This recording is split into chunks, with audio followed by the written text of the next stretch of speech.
Bismillahirrahmanirrahim. Assalamualaikum warahmatullahi wabarakatuh.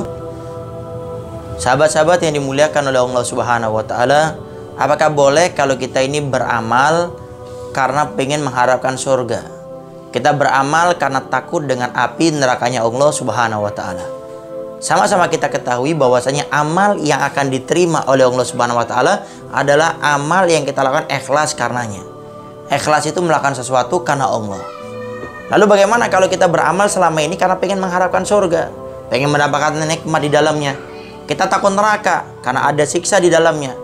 Lalu apakah kita yang selama ini melakukan ibadah karena mengharap surga dan takut dengan api neraka, apakah amal kita akan diterima oleh Allah Subhanahu wa Ta'ala ataupun tidak?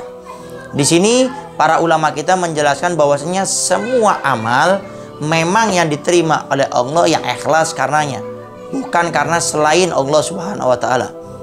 Tapi di sini ulama juga menjelaskan bahwasanya seseorang yang beramal ibadah karena mengharap surga dan takut dengan neraka itu juga termasuk kategori ikhlas.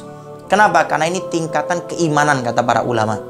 Jadi ada orang yang memang amalnya karena Allah, tapi ada yang karena mengharap surga dan juga takut dengan nerakanya Allah Subhanahu wa Ta'ala. Di antaranya Imam Ali Zainal Abidin Ibn Imam Husain, anaknya Sayyidina Husain, beliau pernah mengatakan orang beribadah itu terbagi menjadi 3 model. Ada 3 kriterianya. Yang pertama, ada seorang hamba yang beramal, diperumpamakan beliau ini sebagaimana seorang budak. Budak ini kalau melakukan pekerjaan itu akan semangat. Itu kalau sudah mau dicambuk sama majikannya, baru dia semangat. Ini diperumpamakan oleh beliau sebagaimana orang yang beribadah karena takut dengan api nerakanya Allah Subhanahu wa Ta'ala.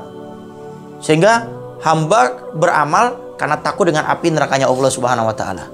Yang kedua, beliau berikan perumpamaan itu adalah sebagaimana orang beribadah itu seperti pedagang. Di mana-mana pedagang itu kalau berjualan itu tidak mau rugi.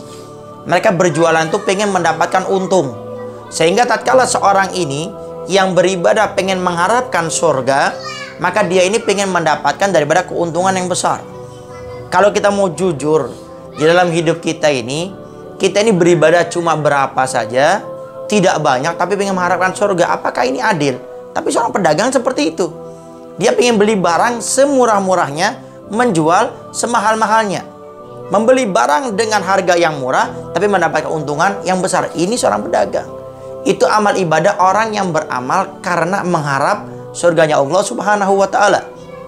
Kemudian yang ketiga adalah orang yang beramal ini karena berterima kasih kepada Allah Subhanahu wa Ta'ala.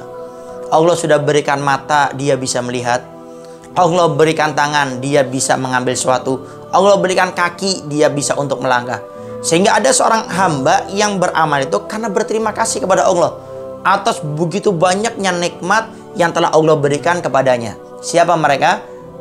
Maka dikata al-arif billah, orang yang dekat dengan Allah, orang yang kenal dengan Allah, orang yang tahu sejatinya saya ini seorang hamba.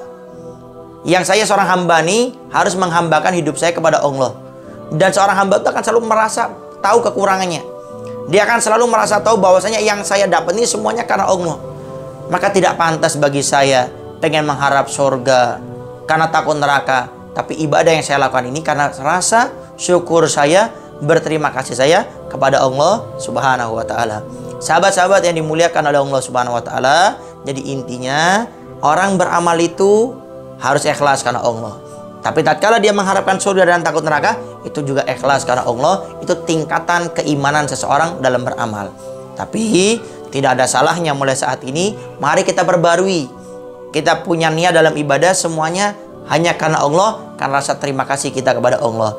Karena jujur kita semuanya bisa duduk, berdiri, makan, minum, semuanya karena ini nikmat dari Allah Subhanahu wa Ta'ala. Itu saja yang bisa Al-Fakir sampaikan. Kurang lebihnya Al-Fakir minta maaf. Assalamualaikum warahmatullahi wabarakatuh.